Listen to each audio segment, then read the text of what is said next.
अकबर, भारत का वो शासक जिसने युग बदला। नमस्ते बच्चों और इतिहास के साथियों, मैं हूं आपका दोस्त। हम पढ़ाते हैं डीएलएड के सभी सेमेस्टर बिल्कुल मुफ्त। तो चैनल को सब्सक्राइब जरूर कर लीजिए। और आज हम बात करने वाले हैं मुगल सल्तनत के एक ऐसे महत्वपूर्ण शासक की जिसने भारत के इतिहास को एक नई दिशा दी। जी हां, हम बात कर रहे हैं अकबर की। ये वो शासक थे जिन्होंने छोटी सी उम्र में सल्तनत की बागडोर संभाली और उसे स्थिरता और विस्तार दिया। अकबर, आरंभिक जीवन और सिंहासन। 15 अक्टूबर 1542 को सिंध के अमरकोट में अकबर का जन्म हुआ।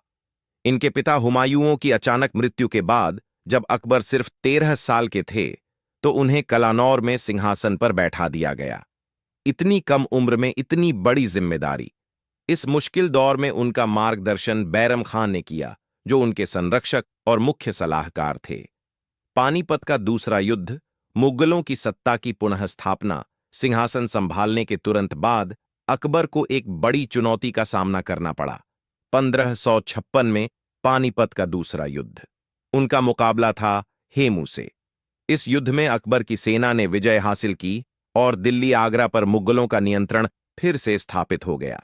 यह मुगल साम्राज्य के लिए एक निर्णायक पल था। अकबर के अभियान, साम्राज्य का विस्तार। अकबर ने अपने शासनकाल में कई महत्वपूर्ण अभियान चलाए और साम्राज्य का विस्तार किया। पानीपत के दूसरे युद्ध के बाद मुगलों का दिल्ली पर अधिकार मजबूत हुआ। 1568 में रणथंभौर का युद्ध हुआ, जहां चित्तौड़ का किला जीता गया और मेवाड़ पर मुगलों का प्रभाव बढ़ा। हल्दी घाटी का युद्ध 1576 में अकबर और महाराणा प्रताप के बीच लड़ा गया। इस युद्ध ने राजपूतों के साथ मुगलों के संबंधों को और गहरा किया। अकबर ने मालवा, गुजरात, बंगाल, काबुल, कंधार और कश्मीर जैसे बड़े क्षेत्रों को अपने साम्राज्य में मिलाया। उनका साम्राज्य उत्तर में हिमालय से दक्षिण में गोदावरी तक फैला था।